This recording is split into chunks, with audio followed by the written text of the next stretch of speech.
The Bitcoin Group, the American original. For over the last 10 seconds, the sharpest Satoshis, the best Bitcoins, the hardest cryptocurrency talk.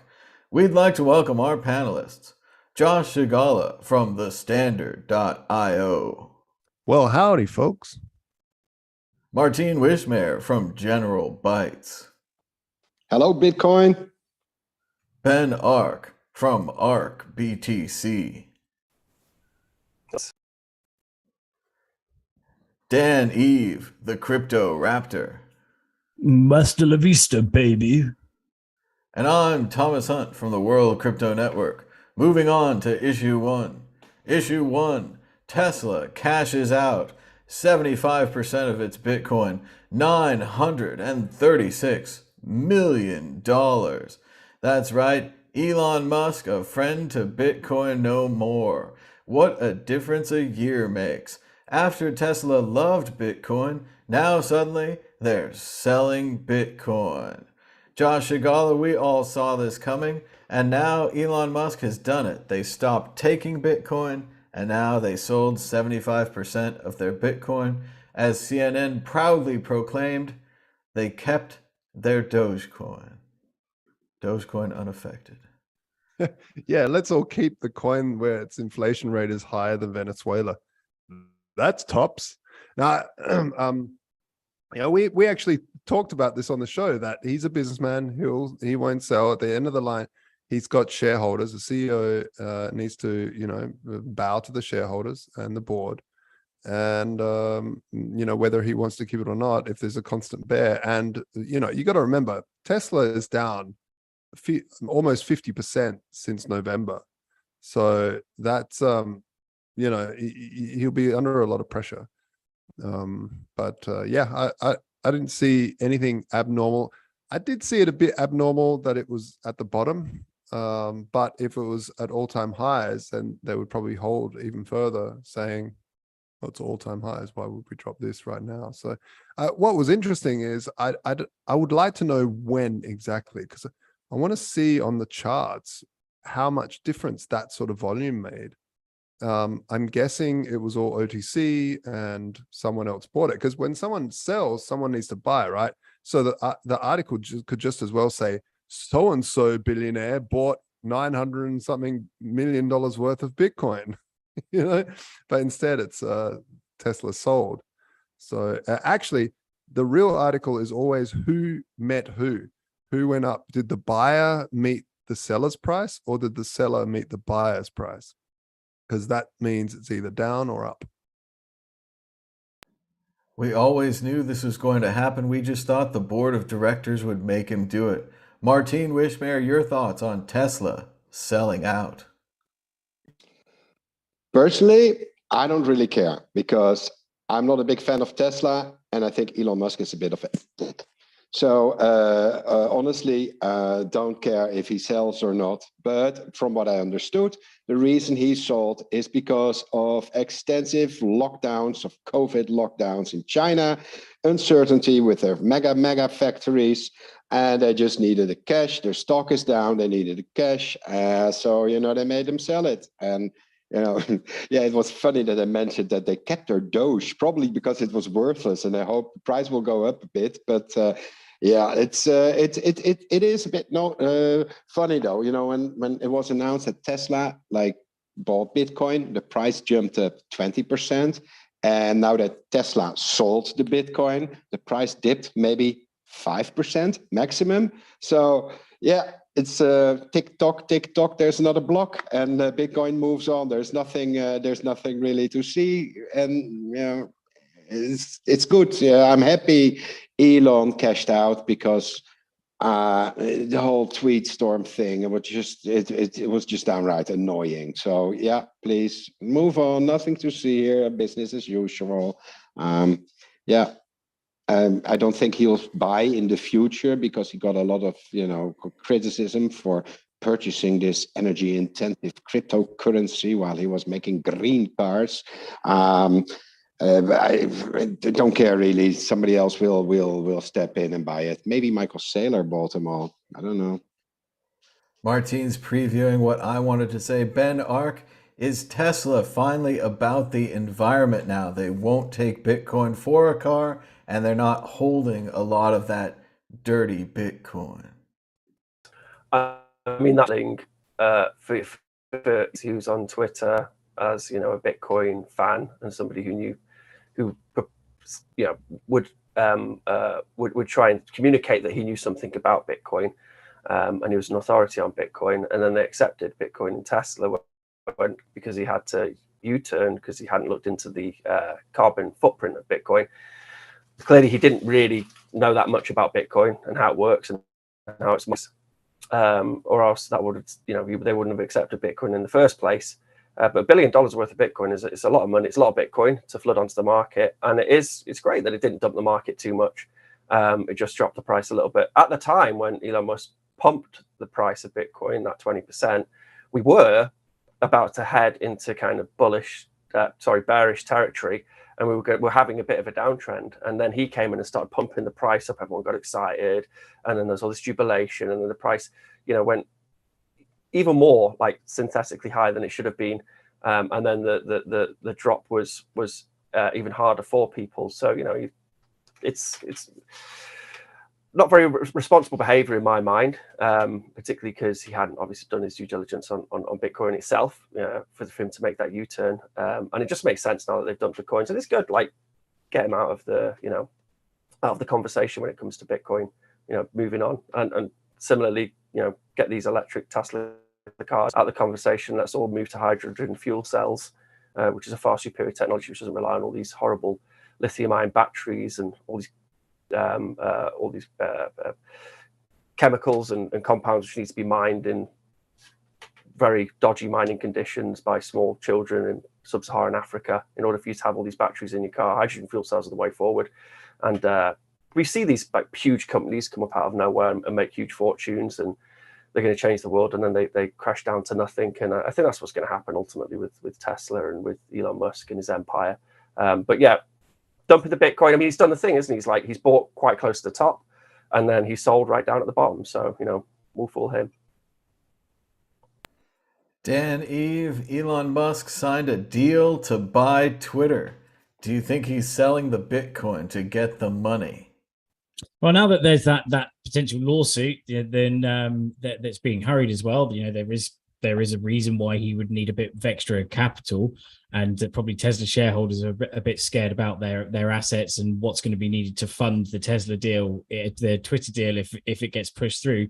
But ultimately, Bitcoin doesn't need false idols, right? And anyone who has too much Bitcoin is considered a risk. I mean, I'm sure a lot of people would agree that if Satoshi came back out of the woodwork and was holding 1 million Bitcoin, which is a huge percentage, then that's kind of a risk that someone's got that much Bitcoin and can move the markets in such a way. So, I think Michael Saylor kind of is doing a lot for touting Bitcoin and trying to talk about the good things about Bitcoin. But at the same time, he's got a lot of Bitcoin. And when you have a lot of Bitcoin, you have, a lot of risk associated with it.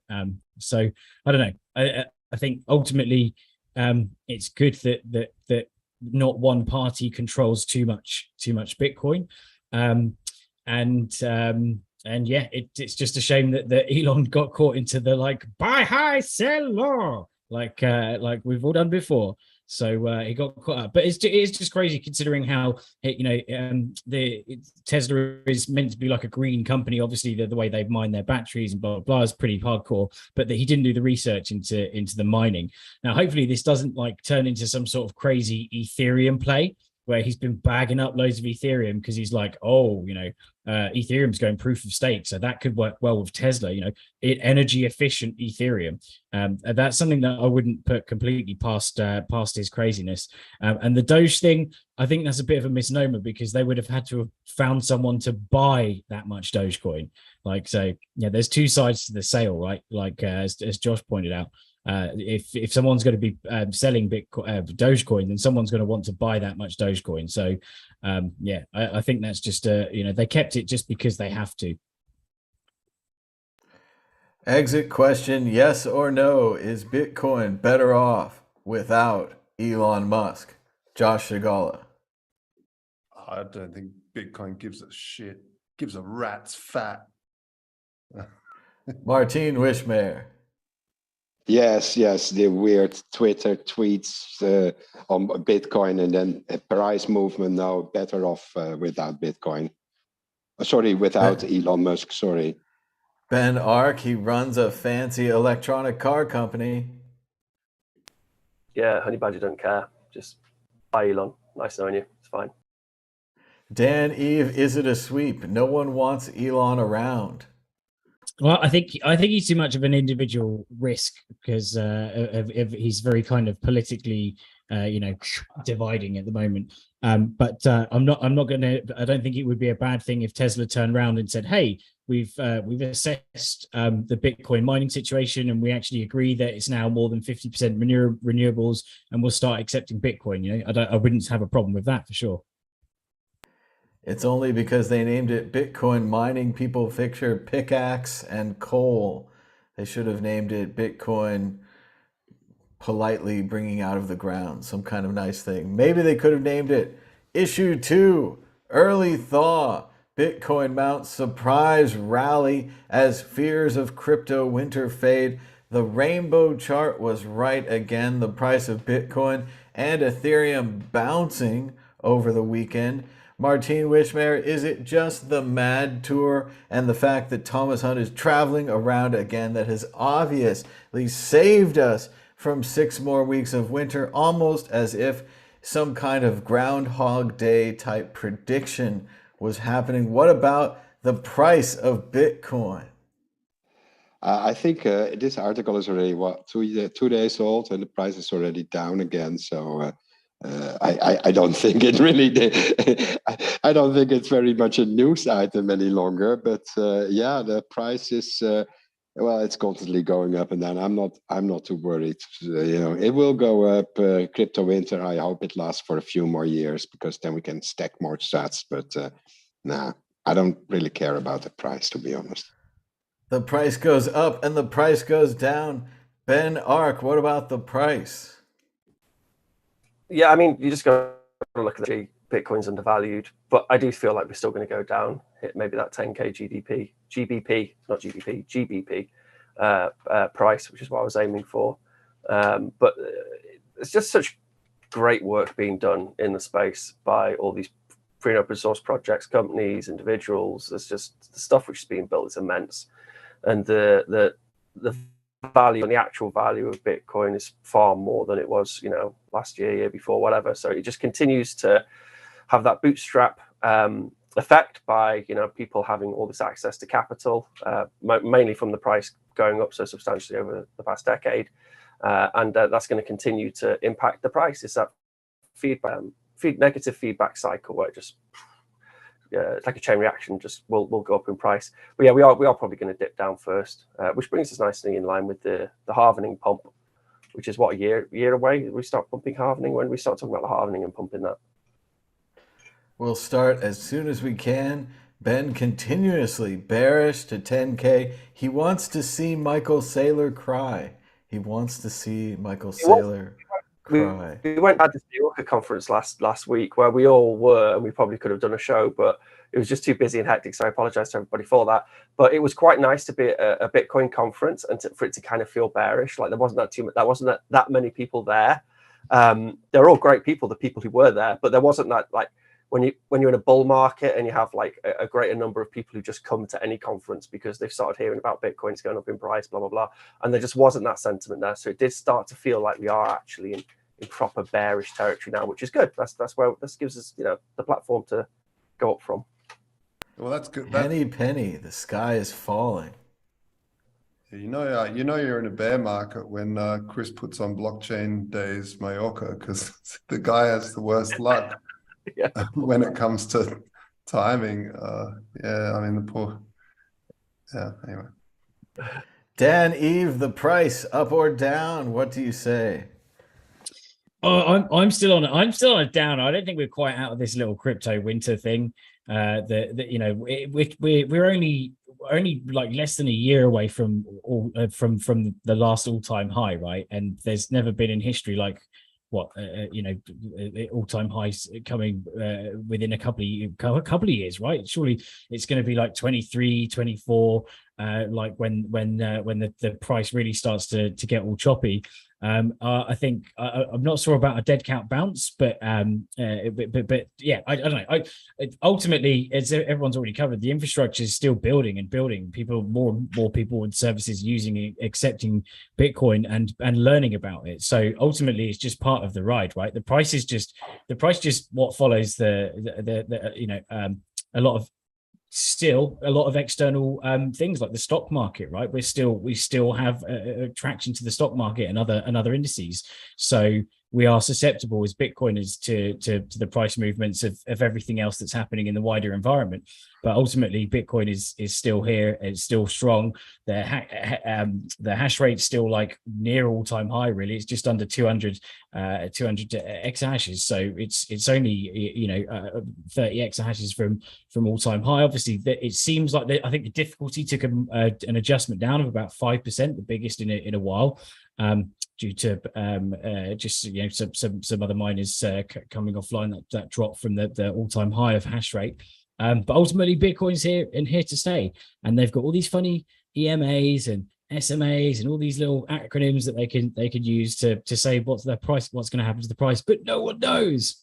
That's the thing. So just watch it go up, watch it go down, and just learn. It's one more thing, Dan. I just noticed the block height is also at an all-time high. Aha! Very well spotted. Josh Shigala, do we need a warm coat? Is crypto winter continuing? No, the thing is with these like deep fails of price, usually what happens is that people, when the price recovers slightly, people are like, oh, this has been too much for me, and they usually sell. So usually after a massive collapse, you don't go straight back up. That's just usual. Obviously it's not every time the case, and there's nothing you see on this show is financial advice, but I do feel that we're probably going to head back down for a little while longer, as people just sort of take profits and get out for a little while. Because people have been going for ages going on and on about this 13K. And when there's sort of this zeitgeist, this sort of mass, with everyone thinking the same thing, it generally is a self-fulfilling prophecy. So I kind of feel like that's the case. Saying that, I think from here on in, I'm going to sort of cross average in a little bit more, over time. I think that's probably the move. But what about the fun of breaking poor Elon's heart? We always have that fun to count on. Think about that. And now your chance to compete against the Bitcoin predictor ball, the baldest and greatest source of all truth. Truly an incredible ball. Martine Wishmare, higher or lower this time next week? Well, I noticed the Bitcoin ball shrunk just like the Bitcoin price. So I'd say lower because, this is a smaller Bitcoin ball. Ben Ark, small ball, small price? Yeah, lower. There's still people who retired on Bitcoin who need to spend their stash, and they need to go back to work basically and stop spending their Bitcoin. We've got to go a bit lower first before that happens. Dan Eve, more negativity. Yeah, lower. There's going to be a few more Musk shakeouts, people panicking, and they're like, oh, I better sell because what if it dips back down to 19 and then 18 again, and then what if it goes even lower? So I think there's going to be there's a bit of turbulence in the there's turbulence in the air. The all downer group, Josh Shigala. The all downer group, the American original. Yeah. Sorry guys, down. I'm with the crew here. And here we go. Will the price be higher this time next week? Maybe. No. An astounding maybe from the ball. Fence sitter. That's advice you can trust. Maybe. Moving on to issue 3. Vitalik Buterin says Ethereum will be 55% complete Following the merge and the adoption of proof of stake, Vitalik, the king of throwing down arbitrary comparisons, says that the difference between Bitcoin and Ethereum is that Bitcoiners consider Bitcoin to be 80% complete, but Ethereums consider Ethereum to be 40% complete. Ben Ark, what do you think about Vitalik's latest invention following his classic labeling of Bitcoiners as Bitcoin maximalists? Now Bitcoiners are too satisfied with their coin, thinking it 80% complete, whereas Ethereum apparently has much more code to write.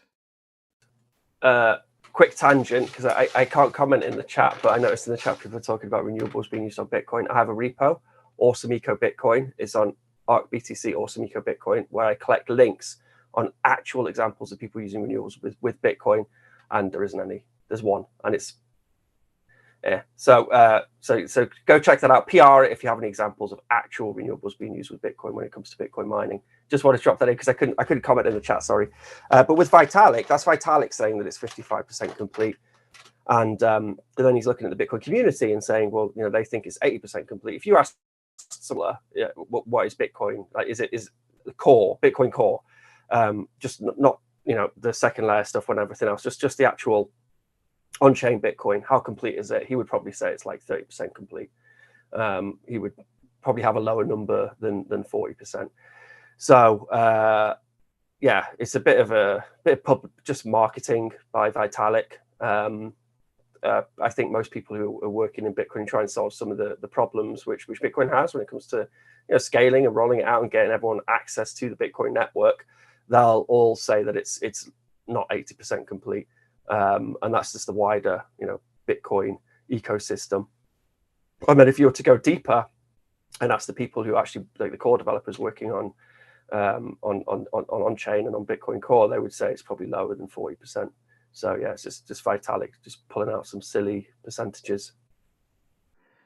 Dan Eve, surely we can trust Vitalik when it comes to talking and defining Bitcoin. He hath no snake oil to sell, I'm sure.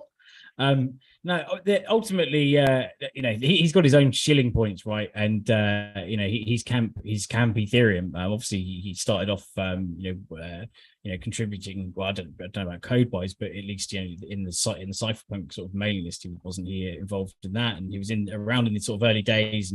But ultimately, Ethereum's his baby. And whether the assessment's right of it's only 40% complete or 55% complete, this seems like it could be a bit of a play, right? For now that there's a lot of environmental FUD that's pretty big, especially with kind of the global heat waves and the panic-stricken people everywhere, like us Brits frying in 36 degrees and yada yada yada. This is a good opportunity to say, right, from Ethereum side to say, Bitcoin is contributing to this boiling of the oceans and blah, blah, blah, and they're not using renewable energies and caring about the planet. Ethereum is moving over to proof of stake, which is less secure. Although in that article, they said it's more secure. They didn't explain it. It just went, Ethereum, proof of stake being more secure. No, it's not. Like, it's literally not. Like, there's like no reference or anything citing why it's more secure. But I don't know. I don't get it. I'd like to read up on that, but it's obviously not more secure. Hence the success of proof of work. So this seems like it's a bit of a play attempt to maybe, as we allude to the next sort of article, like try and incite a flippening, right? So Bitcoin's now on the come down of a recent all-time high.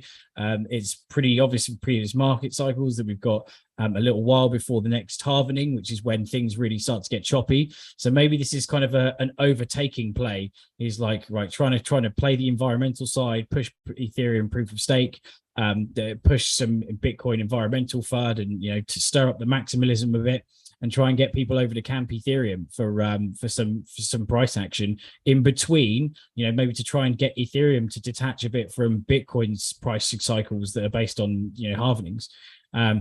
Either way, at the end of the day, Bitcoin is hard money. Ethereum is like like play money. It's like playing things, right? It's like toys. So Bitcoin is like the proper money, and Ethereum is like toy money that you just sort of throw around. It's not even money. It's like toy thing that you use for clicking on things and staking things and doing things. So they're two different completely things altogether. Thingies, I think. The card I've been given says environmentally friendly proof of stake. Yes, environmentally friendly proof of stake. Josh Shigala, is it another master performance from the great marketer Vitalik Buterin labeling Bitcoiners as completists or something like that? No, I don't. I think this is a false dichotomy. I think it's a false thing to focus on. Just like the constant battle between gold bad, Bitcoin good, or Bitcoin bad, gold good, sort of bullshit. That we are fighting against one thing, and that's fiat printed out of nowhere as debt that doesn't exist in the system, with interest that doesn't exist in the system, and a fractional reserve banking. I think everything else is experiments in code. I think what Vitalik's doing is very, very interesting. I think what Bitcoin's doing is extremely interesting. I don't even see if there's a flippening that even matters. That's the weird thing to even focus on. It doesn't matter. What matters is that we build an alternative mechanism to the monetary system. And I think what Ethereum's brought to the game in terms of decentralized finance tools to be able to, outside the banking system, to not trust bullshit like Celsius, who did the old Wall Street game of taking your money, saying, we'll give you a return, then going and speculating with those funds in ludicrously degenerate ways, and then going, whoops, sorry, screwed up, bankrupt. Totally terrible. I think this is what DeFi brings to the table. It tries to replace some of the centralized finance stuff where you have to trust institutions with your liquidity. Yeah, you still need to trust smart contracts and code, just like in Bitcoin. On RSK, you also need to trust. But RSK is doing also really cool things on Bitcoin, so that's also happening there. But I don't think we should keep on fighting together. We are in a battle against the Federal Reserve System globally. That's my battle. I don't know what you guys are out there are battling against, but that's my battle. I think we've got something heading that we're all building towards. That's really, really cool. There's such amazing stuff happening on Bitcoin as well. Just being there at Mallorca and seeing Ben giving his hackathon, and us and a whole bunch of other, also some women there at this hackathon, putting together their Raspberry Pi full nodes and Lightning nodes. Really cool stuff, man. Like, it's starting to happen where we're actually building, making change, making a difference against the old school centralized system. And that's the enemy, not Ethereum or Bitcoin or even Dogecoin. I don't care. It's all an alternative economy, and that's cool to me personally. Martin Wishmayer, is Ethereum the enemy? Because Vitalik's percentages certainly make it seem so. Oh, except that it's a pre-mined coin, which is like basically a scam. And then they rolled back the blockchain because it's so decentralized. They decided to roll back the blockchain after they lost money. Yeah, that's like, it's still very much not decentralized. And then now they're moving to proof of stake, even though we know that only enables the current big whales to control the system, which is also not a good thing. And it scales like a dog. So it, and all these decentralized apps and DeFi, Ponzi's, it's all great and well. It's all the future and stuff, except that they run all of them on Infura, because it's the only way you can actually talk to the bloody Ethereum blockchain. And that's so centralized, it all runs on Amazon. Oh, and the whole Vitalik with this, I look so weird, you gotta trust me, I'm like a scientist. No, he's just a weirdo tech cult hippie. Sorry, if you're looking, you're probably not looking, but maybe hopefully somebody tells you you're a weird tech cult hippie. I'm like, no. After we looked at Ethereum, built support for it in the ATMs and all, we decided that no, Ethereum is crap. And they talk about the flippening, but they don't even know themselves how many ether and Ethereans or whatever they call it in the article actually exist. It's like a constant stream of shit coins that keeps producing.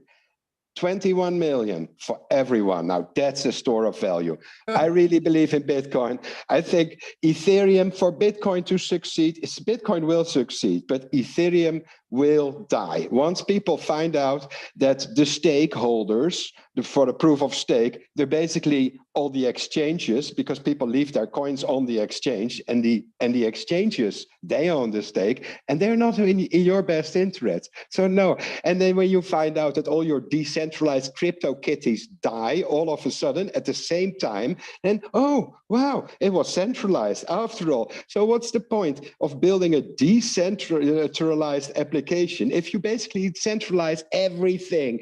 All these NFTs, I mean, they're basically, it's bullshit. It's just bullshit. I mean, really, I can keep going on for this for hours, but it will just make me angry and already have high blood pressure. So no, don't care about the article. Just seeing the picture of this guy in this article, and it's like, oh, the flippening. It's like, no, I'm out. No, stop, enough, mute. Stop the world, I want to get off. Epic rant. I think we need to get that on the Bitcoin clips. Yeah, wow. Crypto kitties never die. Moving on to the exit question. Will Ethereum flip Bitcoin? Will the market capitalization of Ethereum be greater than the market capitalization of Bitcoin? And do you care? Ben Ark.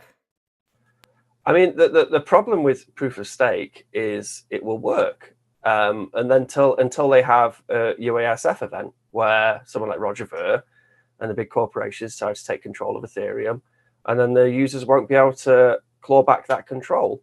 If we'd had proof of stake on Bitcoin when Roger Ver did his thing, then we would all now be peddling Corpcoin, and they would have won. We wouldn't have been able to fight back. They would have too much power, and as Martin says, inevitably people leave their Ethereum on an exchange, and they're going to be the ones who have the power, ultimate power. So it's really quite terrifying, but it will work for a while until they have one of those events, and everyone will go, oh, wait there, we actually don't have that much control, and that kind of sucks. And during that period, however long that period may be a few years, maybe 5 years, then yeah, absolutely, it could flip in Bitcoin off the ecology FUD over the problem with proof of work being very carbon heavy. I asked somebody to drop the link for Satoshi's viewpoint, because so in 2000 on the Bitcoin Talk forum, somebody said Bitcoin is thermodynamically perverse on this very topic of how carbon heavy Bitcoin is. And I think Satoshi, in his ultimate wisdom, within a few paragraphs, just summarized perfectly. And it's not about renewables. It's not about us using clean energy sources. It's about the stuff, the legacy systems we will replace. It will Bitcoin far and away a net positive. It's that social scalability and Exabo stuff. So cool. I want Bitcoin to use renewables with mining. I'm not sure it's really going to happen, and I'm not sure it makes sense as a base load to use for your mining to use renewables. I will go on that rant.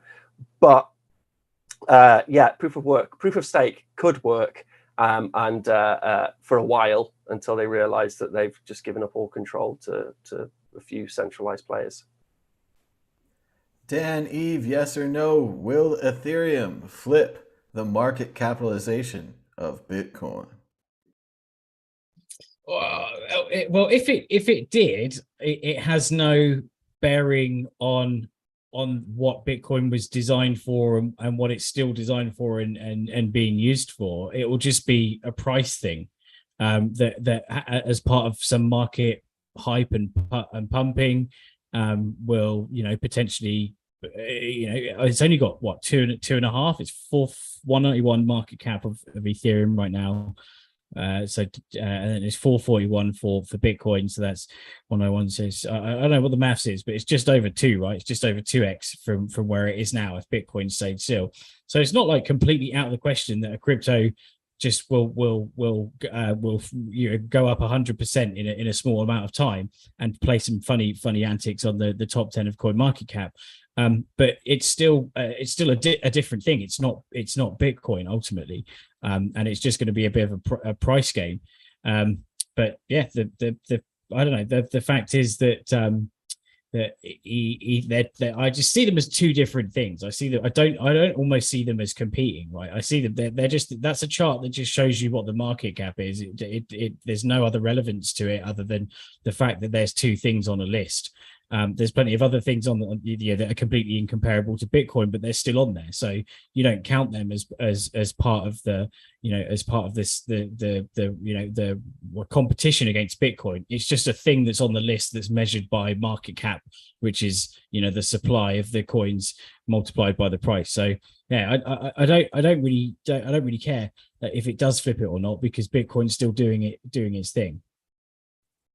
Although what is interesting is that it did say that he sees Ethereum, I don't read the base layer, hitting 100 transactions per second after all is said and done and whatever, which is it's the first time I actually read that and to actually quote it from Vitalik, but I've not heard how that exactly is going to happen from a technical level, considering it's what, 17 transactions a second now? Oh no, maybe it's gone up a bit since then. But 10,000 transactions a second he would be able to do with proof of stake. 10,000. Well, he said 10,000. I think so. He said 100,000 or something. Maybe but either way, even if it's 10,000, it's still 1 million transactions per second. So that article says 100 transactions per second. At the end of this roadmap, Ethereum will be a much more scalable system, Buterin said. By the end, Ethereum will be able to process 100,000 transactions per second. So yeah, very interested how they're going to be able to do that. That's through the sharding mechanism. I could shard 100,000 a second right now. Yeah, so you're all about the sharding. There's just sharding everywhere. Josh Shigala, will Ethereum flip Bitcoin in market cap? Oh man, I don't know. Let's just say that gold has a $1 trillion market cap or something. So let's aim for that. Hey, probably it could. Yeah, it could. I mean, there's a lot of stuff happening on Ethereum. Like, there's a lot of shit happening, but there's a lot of shit happening on a lot of weird coins and stuff. Yeah, I don't know. I don't really care. Is that weird enough to say? Mike Dupree, there he is. Martine Wishmayer, you say proof of work will ruin Ethereum, but will it flip Bitcoin in market cap anyway? You mean proof of stake will ruin Ethereum? You said proof of work. Proof of stake, yeah. Yeah, I don't know. I don't really care. I can create a shitcoin out of thin air, sell one to you, Thomas, at an inflated price. And if I have a billion gazillion shitcoins in my shack at home, then that I have more market cap than Ethereum. You know what I mean? It doesn't say anything about a coin. And also, I wonder how they calculate it, because nobody knows how much Ether there actually is out there, because that is something even Vitalik doesn't know. And that's why I think it's a shitcoin. There is no definite number of how many Ethereum there is out there. Hang on a minute. What? No. Like the blockchain will tell you how many Ethereum exactly. No, because which Vitalik couldn't answer, and it was how many Ethereum exist, and he couldn't answer it, and he was like, exactly that. Well, maybe said, look on CoinMarketCap, but it is complicated further, because some of the fees are burned when there is a transaction or something. I don't know. There was not all of the generated coins are there, and but you can literally check. Like, if you ran a program, you could check the burn addresses and this is why Vitalik didn't know how to answer it. I don't believe it. I think it's shit, because there should be 21 million anything more is unnecessary. And if we can't count to 21 million and there is more than that, then it's just a shitcoin. I mean, really. I don't know. I think there is something to say about having a soft amount of, like, look, don't get me wrong. I love the fact that there's 21 million in Bitcoin. I love it, but it's the best thing ever. It's what made Bitcoin Bitcoin. But there is there is something in trying different economic theories out when it comes to like development costs and supporting open source developers and supporting communities and building stuff out. And the idea of like a slow inflation, a very minimal, slow, pre-programmed, pre-understood inflation. I don't know, like no one knows what the best thing is, and it's great that these experiments can run in real time, parallel, so we can see. I definitely understand that Bitcoin. And I'm the first in line to also say, hey, Bitcoin 21 million. I never want to change that. Never want to have anything changing that. But I do like the fact that there's experiments running. Yeah, I'm just not going to put my money in that. And that's that is totally financial advice. Yeah, that is financial advice. Yeah. And that is fine. And you can take that to the bank. Yeah. I think the number should have been now. capped, but the fact that there's 21 million specifically, I mean, I think 21 million is a bit of an arbitrary number. I think there should be a cap, and whatever it is, we would have proportionally all been going 21 billion. That was the perfect number.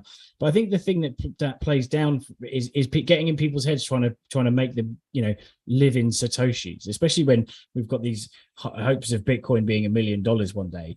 Getting people to think in the sense of, oh, I've got 0.00001 Bitcoin for my paycheck this week, and it's a month's paycheck. It's a lot harder to sell to someone than saying, if there was 21 billion, for example, and they're like, oh, I've got 3 Bitcoin this week for my paycheck, which is worth a couple of $100 or something like that.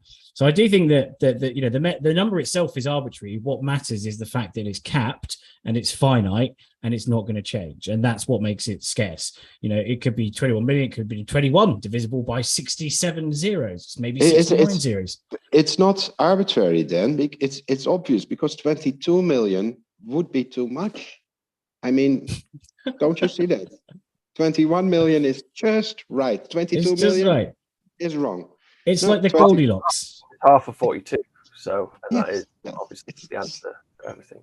To the universe and everything. Okay. Yeah. Okay. Fair enough. And obviously, you guys are being too hard on Vitalik. He didn't know the number of Ethereum because he didn't know if he wanted to include the pre-mine. Yes, you were unclear about including the pre-mine. Ethereum probably will flip the price of Bitcoin just to piss you off, just because you think it shouldn't happen. Therefore, it will happen. Check out the World Crypto Network audio podcast on Apple, iTunes, and many other places where podcasts are found. It's now up to date, and there are more than 1,000 episodes.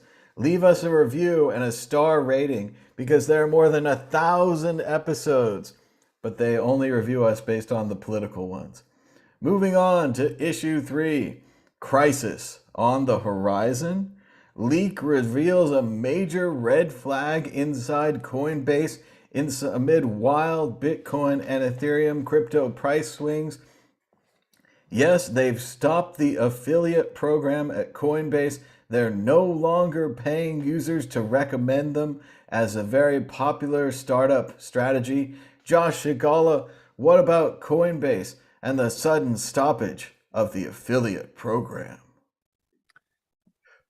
Yeah, it's always tricky to know where some of these companies put their liquidity, and sometimes, as we saw with Celsius, as we saw with 3RS Capital, and I'm not saying this is what Coinbase did, but seems pretty weird that a company with so much liquidity would have issues in this bear market. I get a feeling they fell for that Luna trap.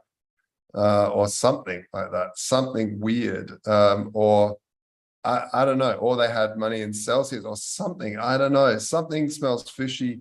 I don't understand how Coinbase can be having liquidity issues. They're just far too successful in terms of the amount of liquidity they should have to pull this one. But maybe they don't need affiliates when no one's buying. I don't know. Let's see. Maybe they've got more customers in America than they need. Yeah, maybe there's no customers left. Maybe everyone. The servers are too tired already. We don't want to get more servers. Martine Wishmare, is there trouble at Coinbase? They're shutting down the affiliate program. I don't know, Thomas. I used to refer a lot of people to Coinbase back in the days. People ask me, where can I buy Bitcoin? I just send them to Coinbase.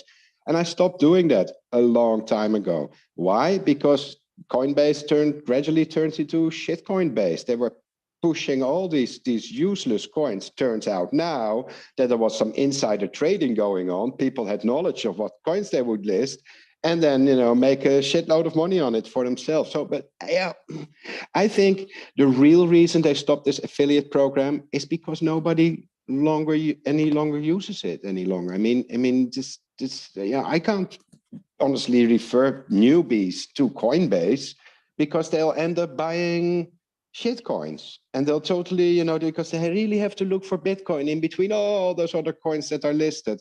And I think that is the real problem. People no longer want to refer people to Coinbase. And I don't know if they have any liquidity problems. I cannot believe that they have, but it wouldn't surprise me if they got stung by some scammy DeFi Ponzi, and then like Luna.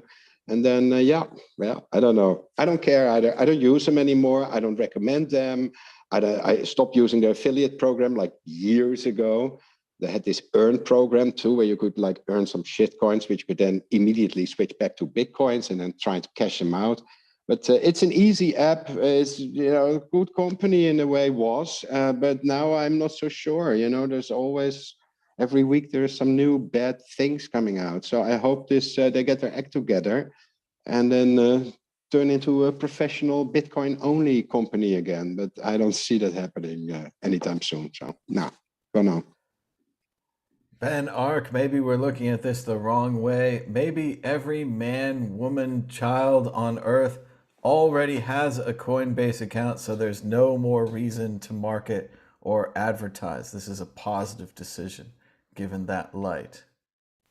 I think let's let the bear market play out. With Coinbase, I think we should assume at some point it's been hacked. We should assume that it's held some sketchy asset which has done some funky stuff and they've lost value. We should assume that they've tried to use some of those assets which they have on their balance sheet to do something funky and then probably lost it. So we should assume that it's fractional reserve and that the amount of money which they say they have, they probably don't have. And then this is something which is being shaken out just by this bear market. And then let the bear market play out. With Coinbase, always reminds me of that Morrissey song, which Morrissey wrote about Thatcher, which would die.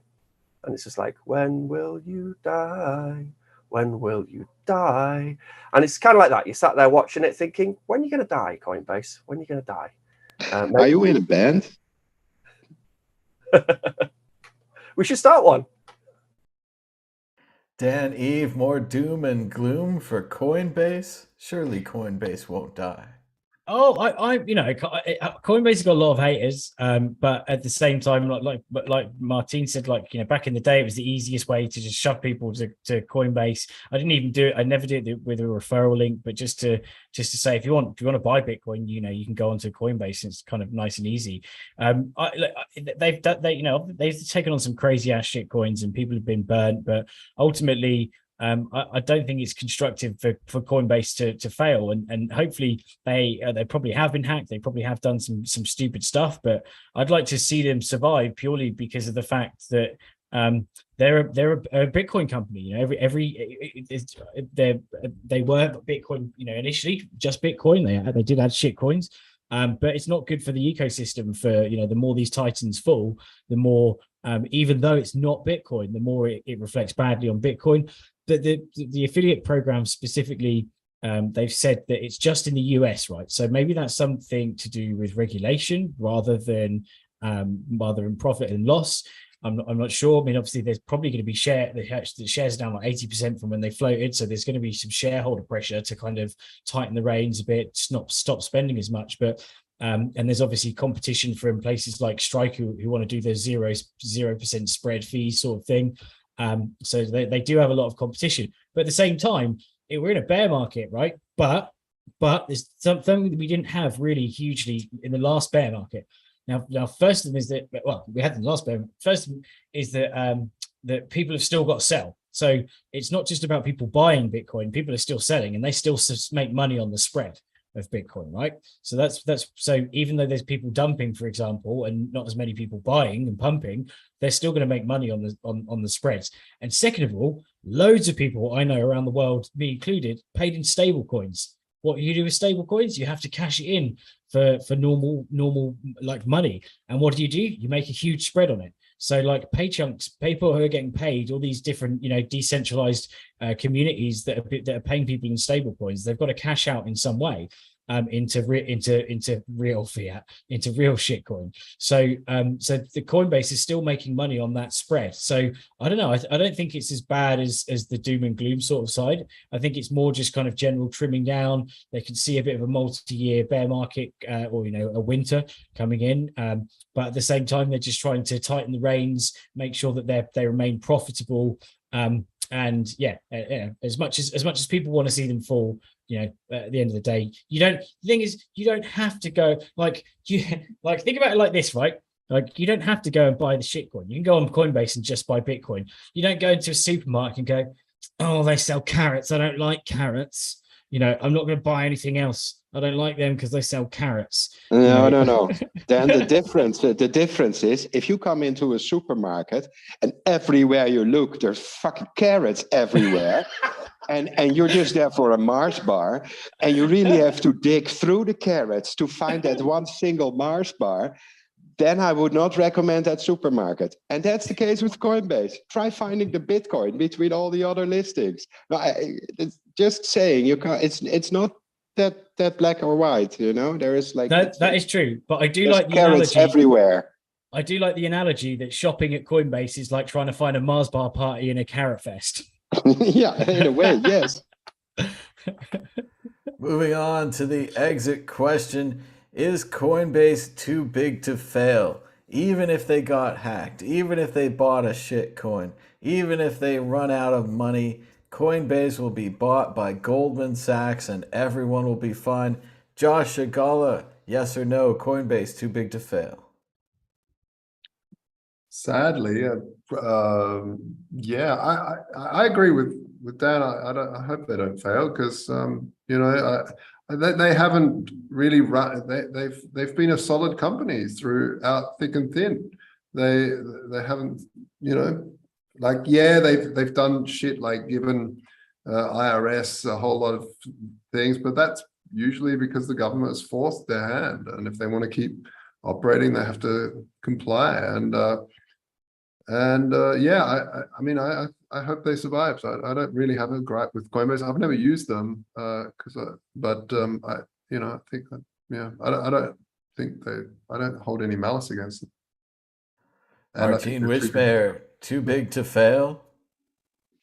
Well, I hope they don't go out of business, but I've had some terrible support issues with them. So I wouldn't use them, or I wouldn't recommend anybody to use them. But yes, as I think Dan pointed out, if a Bitcoin company fails, that's bad because it reflects on the entire industry. So no, I hope they don't fail, and somebody will, maybe FTX or the other company will buy it, the company that buys everything.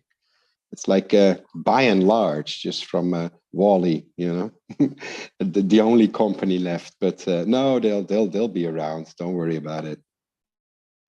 In the future, all restaurants are Taco Bell. Ben Ark, will Coinbase survive? I don't think it does reflect on the industry as long as people know that Bitcoin isn't Coinbase, which was, has been the problem in the past, that people have thought, and Mt. Gox was Bitcoin.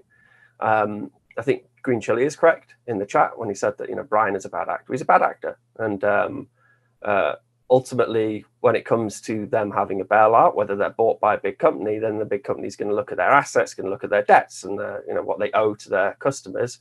And if their assets are far smaller than their debts, which they owe to people, and then their reputation is tarnished enough, and there's plenty of other good choices out there. Kraken's a good choice as far as I'm concerned. There's plenty of good exchanges out there, like Voltoro, for example, is a great exchange, which is more transparent on the way it keeps its funds. So it could fail, and it should fail if its assets its debts far outweigh the assets it actually has on its balance sheet. Dan, Eve, can it fail? Ben is bucking the trend here. Oh, it's everything can fail no matter how big. So I think it definitely can fail. And Martin beat me to it. Like if it does fail, I can see that Sam Bankman-Fried will be like, just gobble it up like anything else. So depending on how bad this situation is, since haven't they bailed out Celsius, Voyager X, and BlockFi? Yeah. So he's on a straight there, right? That's some of the biggest players in the game. Any company, can still fail regardless of how big they are. And it's that old saying: the fact is, the bigger they are, the harder they fall. So I just hope that if it does fail, then it doesn't screw the ecosystem and put a dampener on Bitcoin, because of, as Ben pointed out, people making that kind of mismatch between, or thinking that Coinbase is Bitcoin. They're synonymous because they are one, rather than Coinbase is a retailer of Bitcoin, if you could call it a retailer. People might think that Coinbase is Bitcoin, but the answer is no. Coinbase will not fail. They'll just be bought by someone else. Moving on to issue 5, the New York Yankees are paying their employees in Bitcoin. You can now choose to take part of your salary in Bitcoin in the state of New York, with one of the biggest and oldest baseball teams ever. We have a panel of baseball fans before us.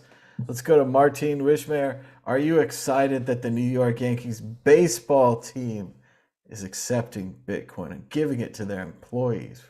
I'm from the other side of the pond, so we don't really, we play soccer here. We don't do baseball, so I have no relationship to baseball. But the whole article read a bit like advertisement for a company exchanging money to Bitcoin for the players. So, and you can do that on just about any exchange nowadays. So, you don't have to be a New York Yankee to DCA your way into the new fortunes. Just set up your monthly reoccurring auto purchase of Bitcoin, and you'll be doing exactly the same without having to play baseball. So no. It was just an editorial. Did they pay you to put this article in, Thomas? As they said on South Park, if you're in, then we're all in. Matt Damon's in. He's drinking the urine. No, I just like the Yankees. I think it's a major thing because it's the Yankees. I also think it's funny that it's happening in New York, which was so critical and negative about Bitcoin with the Bit license. It just kind of throws me a bit. Dan, Eve, how about them Yankees? They've won so many World Series. What a class organization now accepting Bitcoin. Well, I think the idea is kind of cool for them, right? Whilst everyone's like waffling in like 9 point something or other % inflation and not knowing how to get from one paycheck to the next, the Yankees are going, well, I could take a small portion of my paycheck in Bitcoin. Why not? That's they're just fair to do that.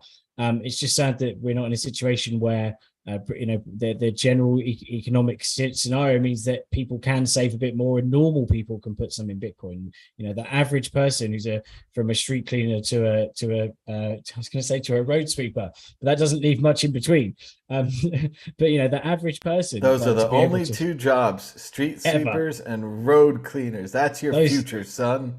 That's it. Or a New York Yankees player. You can either swing a bat or wave a broom.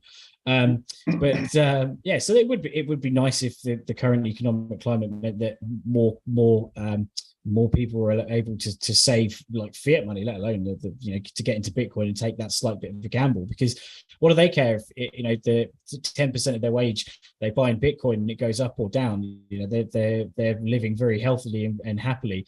Whereas for someone else who doesn't know whether they're going to be able to make rent for the next week, it's that makes it a bit more of a difficult decision point, right? And also, what employer is going to want to put their staff through that risk, right? If you're employing a lot of low salary people, you almost don't want to give them the option, because if Bitcoin goes down, then your staff are going to be all depressed because they've part of their wages. But the weirdest thing is this thing. Did I read something like they can get their portion of their wages in Bitcoin, but they can't send any Bitcoin to the platform or take it off the platform? It's basically a black hole where they pretend to have the Bitcoin. Like that's how I understand it. New York Dig enables to be playing Bitcoin, blah blah blah, but they can't send it there, they can't send it out, and all they can do is sell it. Like, it just seems like seems a bit strange.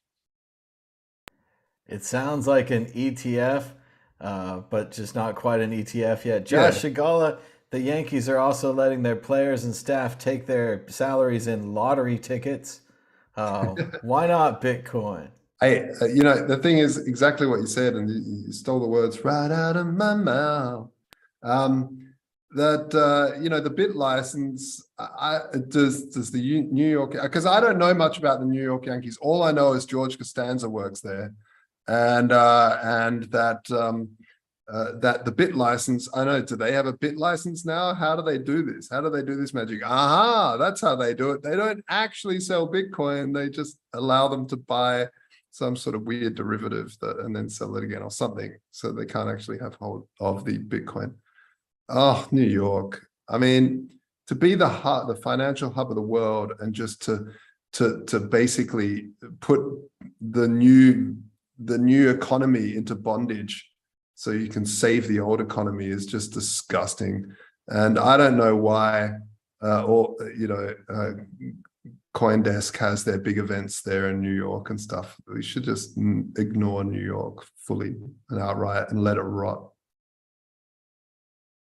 Sorry, New York Yankees. The New York Yankees are a championship baseball team with 27 championships, the most in the major leagues. They're also one of the highest payroll teams, paying more than $214 million for their team. Actually, looks like the highest here, above the Mets at 194 and the Dodgers at 197. So the Yankees are both a rich team, and they have the most championships in baseball. Ben Ark, now their employees and staff can buy Bitcoin, although it sounds like it's in some kind of black box in the state of New York. But still, the Yankees. I'll have to reread the article, but I'm pretty sure it said that they can send the money out to an external hardware wallet. So I'm not to an external wallet. Sorry. So I'm not sure it is like fully wrapped up and locked in. If it is, then that sucks. But I think it's, if they can actually get access to the Bitcoin and then hold the Bitcoin themselves, I think it's a good thing. A lot of these nouveau riche types, they like Bitcoin, they like these cryptocurrencies and these NFTs and all this shit, and they can talk about it in their eyes wide shut parties, and they can sound intellectual. They can watch some Andreas interviews, and it gives them a talking point. And they love these things. They're like, yeah, I get 20% of my salary in Bitcoin. Yeah, I'm stacking sats, baby. It's I think more and more ways for people to have a part of their salary given to them in Bitcoin. And then if you have big press like this, where there's a big sports team or whatever, who are their salary in Bitcoin, then I think more companies and more people will say, well, I would like some of my salary in Bitcoin. Can you please make that available to me, company? So like in LM Bits, for example, like we have a business arm in LM Bits now where, which is great. We're able to employ a lot of the core devs working on LM Bits, so they can be full-time LM Bits, and it's fantastic. But then the inevitable question comes up, well, I want to be paid in Bitcoin. And it's a bit like, well, yeah, but we haven't got any Bitcoin until we actually start offering products and services. Then we'll have some Bitcoin. And then when it comes to regulation and stuff, how do I tackle all the regulation? So actually, if you're employing somebody, if you can outsource that to some company for for a company which doesn't want to do all the legwork and figure out all the regulation stuff themselves, it can make a lot of sense. And I think it's a good thing.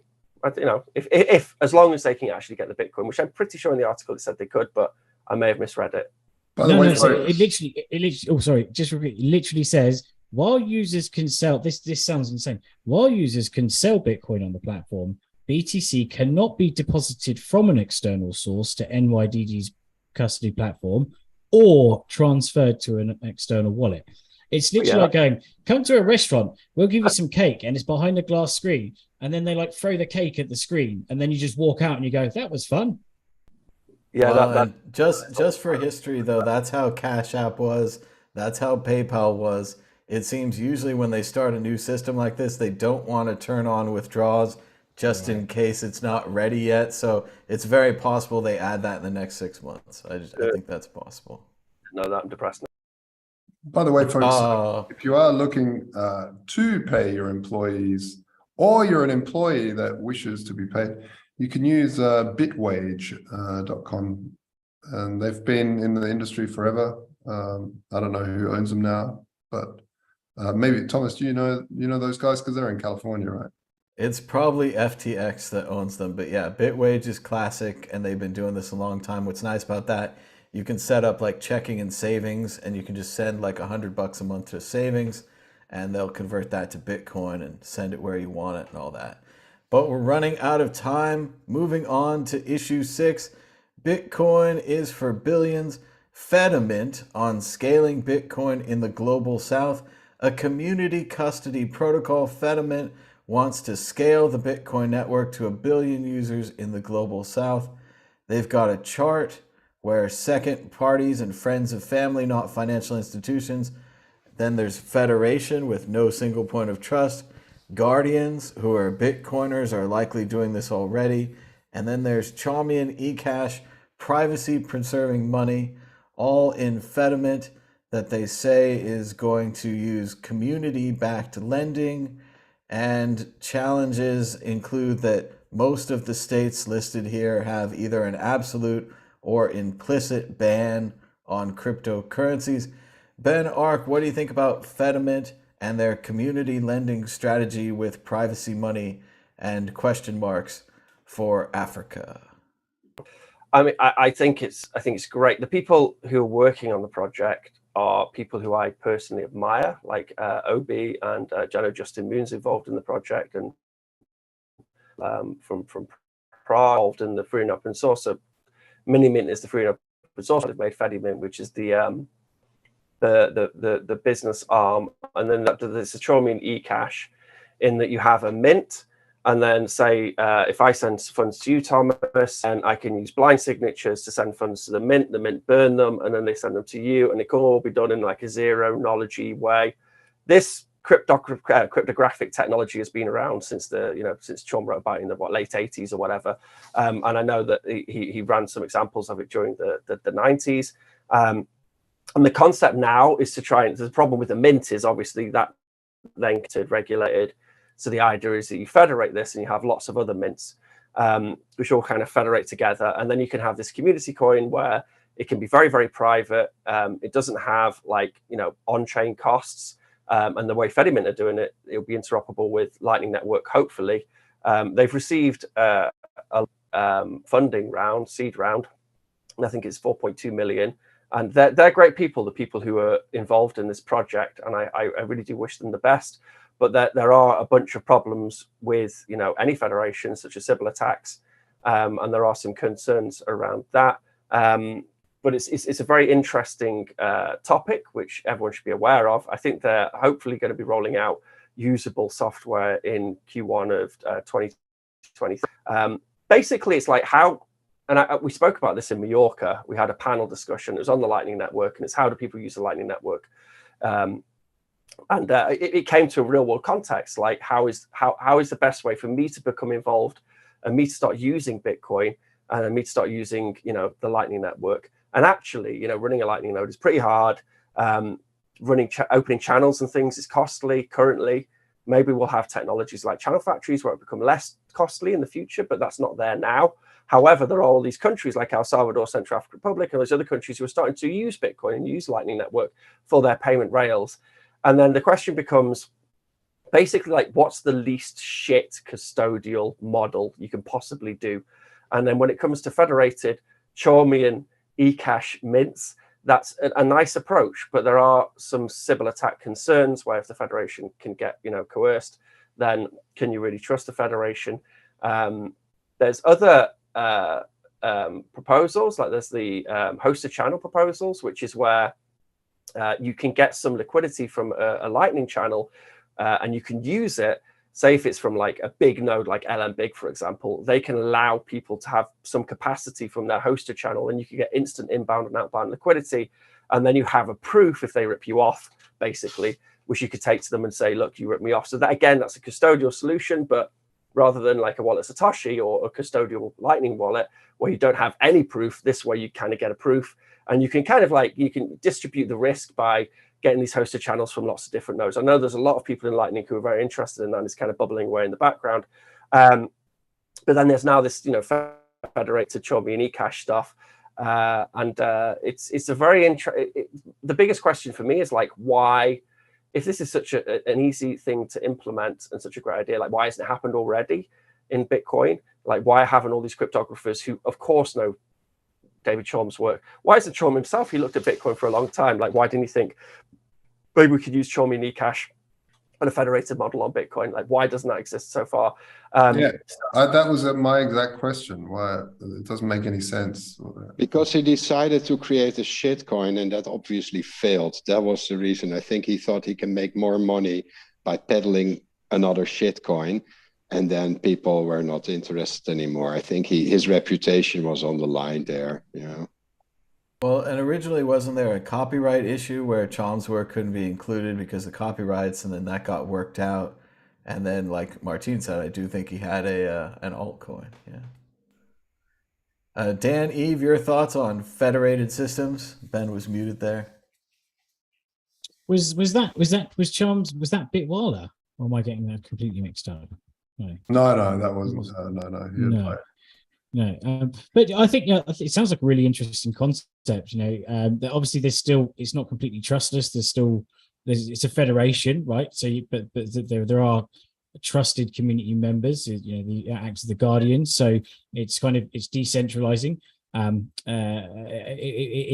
as best best approach you can. So I think it sounds like it's got a lot of promise. I think Obi's done some really good stuff in the past, and he's a really great guy. And I think it sounds like they're onto something here with Fedimint, and ultimately the dream, like one of the things that attracted me to Bitcoin was the fact that it would give access to the unbanked. And as Bitcoin's price has risen, that's it's excluded these people from becoming unbanked themselves, and being able to get Bitcoin back into that situation where it's being used for the greater good. It's being used to counter the existing banking system that excludes people and ostracizes them, segregates them, or whatever, for whether it's a political reason or because of whatever community things going on. I think it's good that we have something that's going to be countering that and helping Bitcoin grow in a place where it's most required and most needed, and also most easily able to keep people away from the traditional banking system, which has let so many people down. Well, if we can't trust the Federation, we'll have to trust the Klingons. Josh Shigala, your thought on federated blockchains? I mean, I'm not the biggest fan of federated blockchains. I do think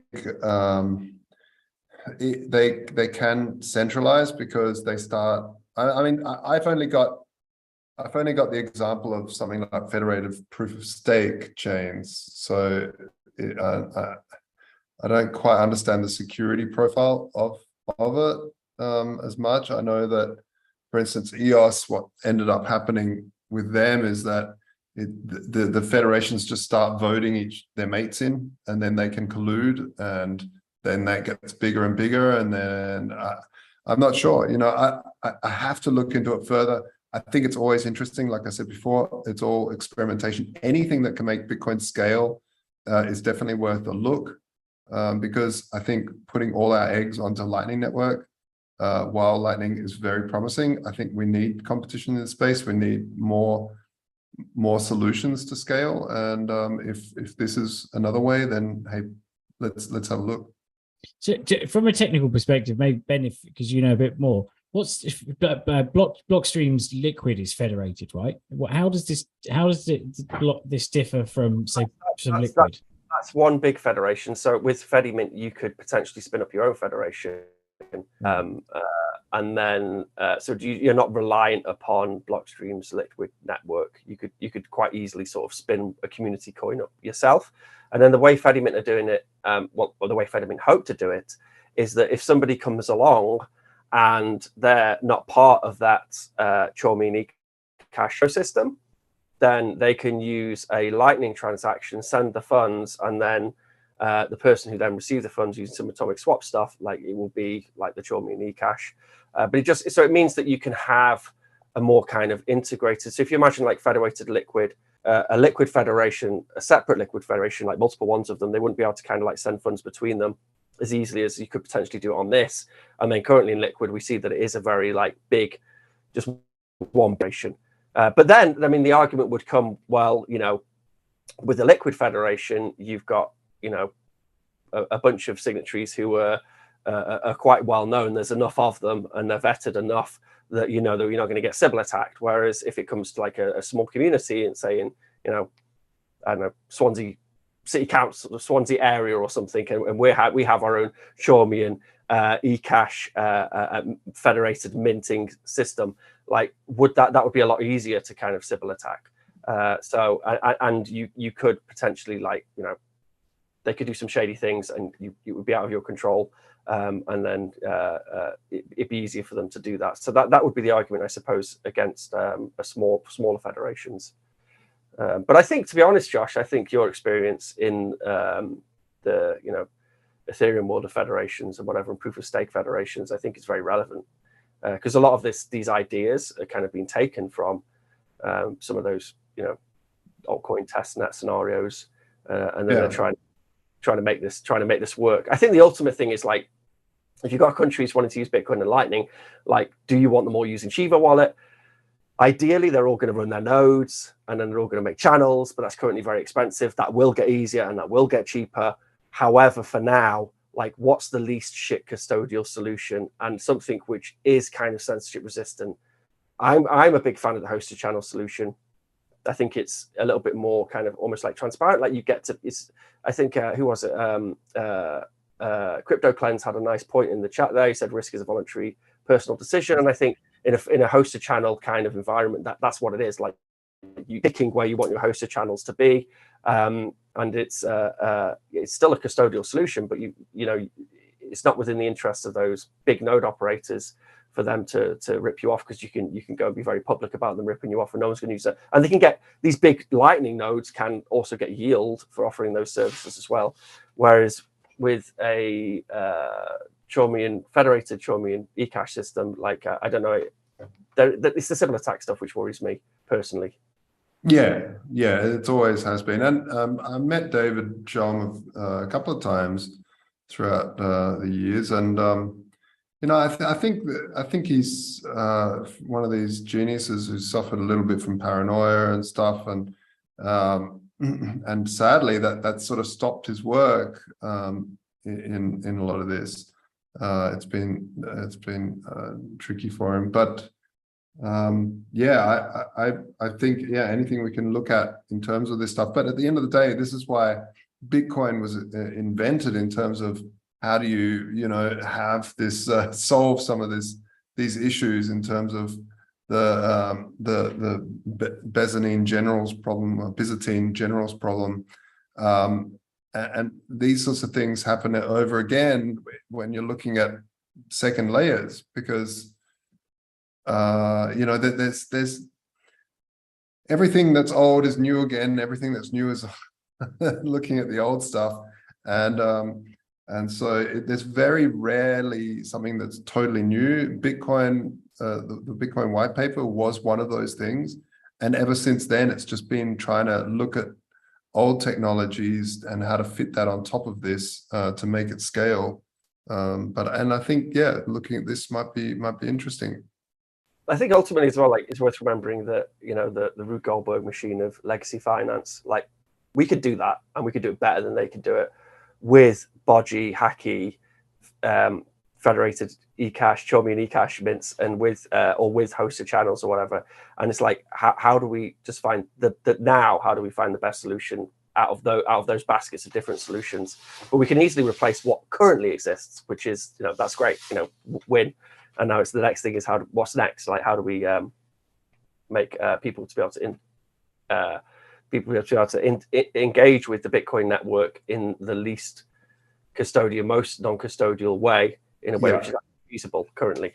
Yeah, and you know, that's a scale. It's always a scale, and just like that risk is a scale. So if you're going from full custodian like Coinbase or what we do at Voltoro, all the way to total security on your own, but then in the middle there has to be a middle ground, because there is a useful reason why having centralized systems is handy, especially for scale, because switching info in a database is super fast and efficient.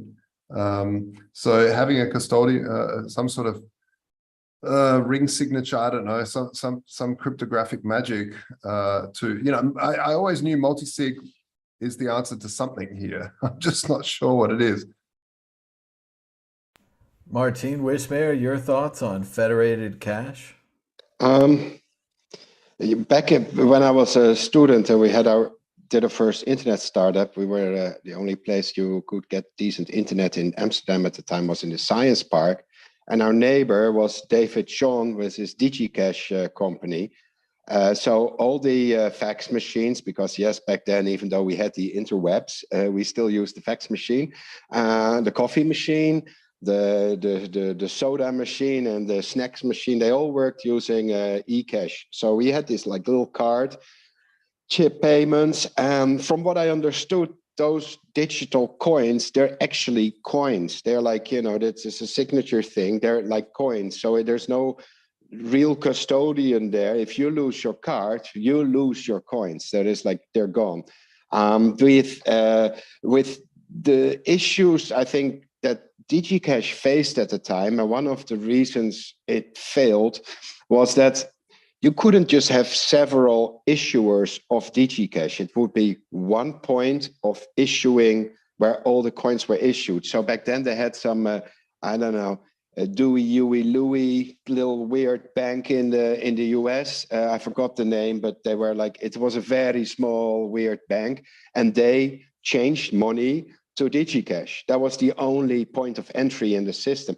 And from what I understood is this is the way it works. So if you have like JP Morgan and they would start using it, you would have JP Morgan cash. And then the Fed would have their own cash. So you would have Fed cash, JP Morgan cash. They would not be compatible. So having Bitcoin solve this issue, for me, that's like, wow, that's the missing link on this, 30-year-old system.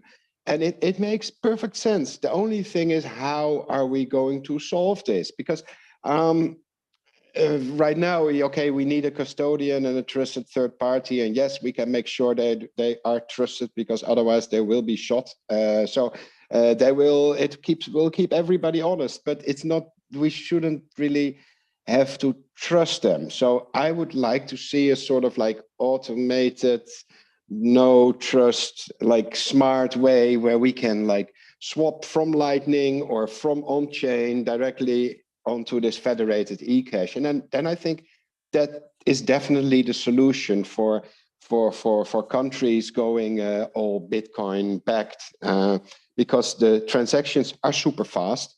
There's no way of tracing transactions through the different payments, meaning that they can't trace it like on the Bitcoin blockchain, it's really like coins in your pocket. They're like really like digital coins. And this is what appeals to me. It's digital cash in its purest form. So yes, I hope this will work. I don't think it's like a replacement for Lightning. I think it would just be another solution, you know, like there's like many things that will work, and the market will decide what will work where. And the capacity of payments was really good. The anonymity was really good with eCash. So I suspect that will be the same with this Xiaomi eCash Bitcoin. I don't know. I forgot Fedimint or something. Is that the brand, or is Fedimint called the comp? Is that the brand doing it, or is it free and open source project which has made the software stack, and there's some great people involved in that? Is Mini Mint.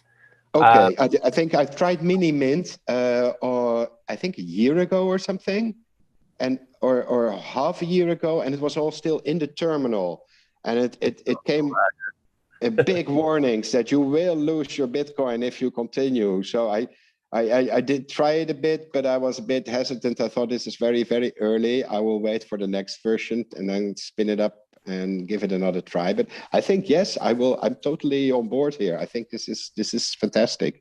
So yes, having used DigiCash or eCash for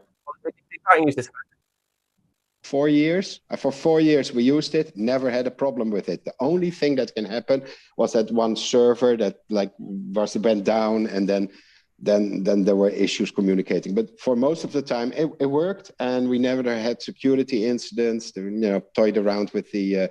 They had a sort of development kit at the time where you could like build eCash or DigiCash compatible applications. That was really simple. So I think if they just copy paste that into their new Fedimint compatible system, that's like, you know, I don't see it not succeed, you know. So yes, totally on board here. I like new experiments, and we don't need the Ethereum blockchain to do something new on Bitcoin, right? Well, it sounds like an interesting project, and we'll have to see how it goes.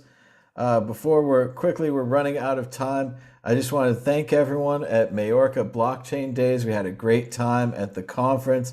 Maybe just really quickly, Ben, what was your favorite part about the conference? I know you were running a lot of workshops. They were building little Bitcoin ATMs right there in the room. Yeah, the LMPOS, the point of sale ATM device thingy. I think the best part was it was the first time at a conference where I ran a workshop, and it was predominantly women who were in the workshop, and that was cool. You know, when often in these Bitcoin conferences, it's all dudes and there's one or two women, and so Dude, it was that nice. was so weird walking in there, and I was like, I felt like I was in some sort of Star Trek alternate reality. All of a sudden, there's tables and microchips and wires, and Ben Arthur surrounded all in this harem of followers, and building cool stuff on an epically technical scale. It was looked epically technical, and then when I sat down and did it, it was awesome. What Ben had set up was the ability to sort of IKEA style put an ATM together with a really simple system. Man, it was so good. It was so good. There was the same in Miami, you know. You would go at any time of the conference. There will be a big table, lots of soldering irons, you know, little smoke coming off, components just about everywhere, and there will be Ben with his disciples all listening, and he would be like pointing it out. And I think it's fantastic. Yes, this is the way, you know, to build stuff, I think. Yeah. Dan, Eve, you were sick for most of the conference. What was your favorite part?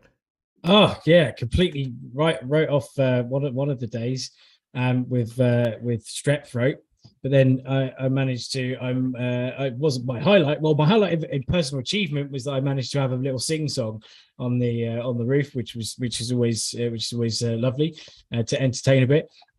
But some of the talks are really quite interesting on the second day. I only got like half of the Saturday because I was pretty poorly. But I like the NFT panel actually, and how I was very surprised. I was most shocked. The most shocking part of the event was how Vlad had turned around. I thought he's going to be on the NFT panel, and Vlad it was like, oh, actually, you know, now that you can put them on Bitcoin, Okay, yeah. But no, there were some really interesting talks, and I think I second. I think it was what Josh said earlier about the fact that it's not a bull market, and therefore it wasn't one of these really kind of like hyped, like pricey type conferences. It was pure Bitcoin talk and Bitcoin and liberty and freedom, and it was just really interesting. It wasn't really over, what's the word, over baked with like shilling and stuff like that. It was just core down to earth people all chatting and talking about Bitcoin, and yeah, I think it was a really, really cool conference. And if you do get the opportunity to go next year, then yeah, check it out. It's Mallorca Blockchain Days .com. But fantastic conference. Chris and co, and Andre and co, great organizers. Brilliant event. And yeah, I'd thoroughly recommend it to go. And it was a nice mixture as well of technical and non-technical. I think that's what I like about some of these. It's a really good presentations. Like I missed Ben's workshop, but there was Stick as well, Stick from Satoshi Labs. And so it was a nice mixture of I'm really sad actually I missed Thomas from Electrum's talk as well, because he did a really good one last year. But yeah, definitely real nice kind of contrast of hardcore technical stuff and also some learner stuff as well. So, and I'm always learning. I'm a beginner at every table. Yeah, I think it's definitely a great conference. You can get around there. And I also managed to I don't know why I'm bringing this up, but we're little story. So when we did it, I did eventually go out on the night. We were out until about 4 a.m. or something. Couldn't get in anywhere. So I thought, why don't I do something crazy, something Bitcoiny, and just like jump in the river. So I jumped in the port. So I jumped in the port, and I'm all soaking wet. And I was like, cool, now we can all go home. No. Somehow we managed to find somewhere that was like at 4 a.m. and then had to dance for 2 hours in trousers and a shirt and shoes that were all soaking wet. But it was still fun, and it was all samba, and there were fireworks inside. And get your ass in Blockchain Mallorca Days next year. Josh Shigala, what was your favorite part of the conference? All of it. It was so good. It was so good. I got to say, the two conferences that are well worth looking at is the BitConf, the Latin American Bitcoin conference, always epic and great, and La BitConf, and Mallorca Blockchain Days. It's really a great conference. Chris and co here, Bastian and Mike and the rest, they put on such a great show every time.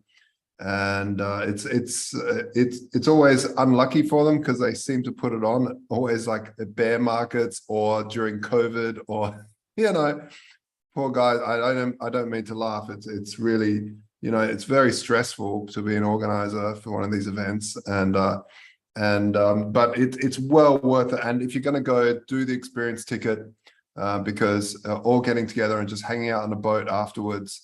And talking Bitcoin, talking philosophy, talking solutions instead of problems all the time, finding solutions for big societal issues is really cool. And so, yeah, definitely make it along. I totally enjoyed the talks. A lot of really good core people that built Bitcoin in all the way from the early days were there. So.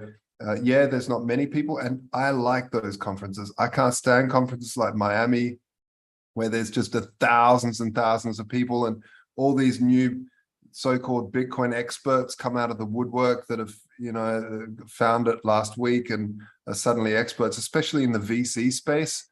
The Shark Tank guy is all of a sudden everywhere, the Bitcoin guy, and I'm like, dude, what?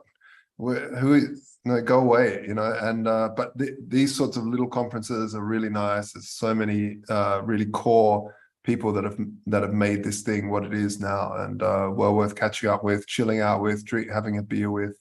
Yeah, awesome. We're running out of time. Martin Wishmeyer, do you have a prediction or a story of the week? Yeah, I like Miami, but no prediction. Story of the week. I will have a Miami-like event in Amsterdam in October, so that's going to be fun. And I think Ben will be speakers. I'm not 100% sure, but I thought I saw Ben on the list somewhere, so it will definitely be worthwhile. I'm not sure if he will be like just speaking or also be bringing kits and soldering irons, but it will be worth it nevertheless. So yeah, that's not really a story of the week, but week has been slow. So Ben Arkt, should we predict that you will be at this Amsterdam Bitcoin event? Looking forward to it, man. We're going to bring the fucking ruckus. So like with the Miami one, there were lots of people who went to the Miami conference, and like Martin, like you were there and you had that amazing shirt, and you were like you were doing for General Bytes, you were doing the incredible sales stuff, and you were talking to all those people, and I had a lot of value, I think, conference. But I think for a lot of people walking around that conference, it felt very cool. And then there's some nice sound bites about people who went to the free stage. And they could see people working on these free open source projects. They were like building stuff, and we had workshops and all those things. And then they felt, okay, well, this is the Bitcoin I'm kind of used to. I'm the one I'm following, you know, I'm keeping an eye on Twitter or whatever. And we hope to just bring more of that to the Amsterdam one. And I think being in Europe as well, like the Europeans are more kind of maker centric.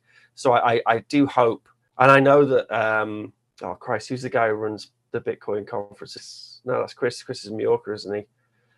Anyway, I know that the people who run the Bitcoin Miami conference, I know they're very keen on rolling out more of that, like more workshop, hardware hacking, like free and open source. And actually, they were very good for the Miami conference in that they gave, if you have like a free and open source project, you're working on a Bitcoin free and open source project, get in contact with them. You can get yourself a free ticket. And they're very hospitable, and yeah, so they want to embrace that more, which is good news in my opinion, and I'm really looking forward to Amsterdam. Dan, Eve, prediction or story of the week? I'm going to go. I'm going to end on a sour note here, and I've been thinking about it more and more, and I reckon Crazy Man Musk is going to do some sort of Ethereum play, and so my prediction is that he's gonna start shilling Ethereum or something crazy like that. Josh Shigala, prediction or story of the week? I mean, he says he doesn't understand smart contracts, which I don't understand why he wouldn't understand. Anyway, yeah, we've got all the smart contracts for the IBCO, which is an initial bonding curve that we're building to release the first stablecoins, S-Euro, and backing it with crypto to start with, and then figuring out the gold situation after that is coming. So I'm really excited. So next step is to get those contracts audited by third parties, and yeah, it's just exciting seeing tech being built. And yeah, so check us out at thestandard.io or follow me on Twitter. It was great to see everybody at Majorca Blockchain Days. There were even people that talked to me who said they watched this show. So thanks to everybody who watches World Crypto Network and Mad Bitcoins. And give us a thumbs up down below and push the subscribe button. And sorry we took last week off, but we're back this week. So there you go. We hardly take any weeks off. We never should, though. It's very Until next time, bye. bye.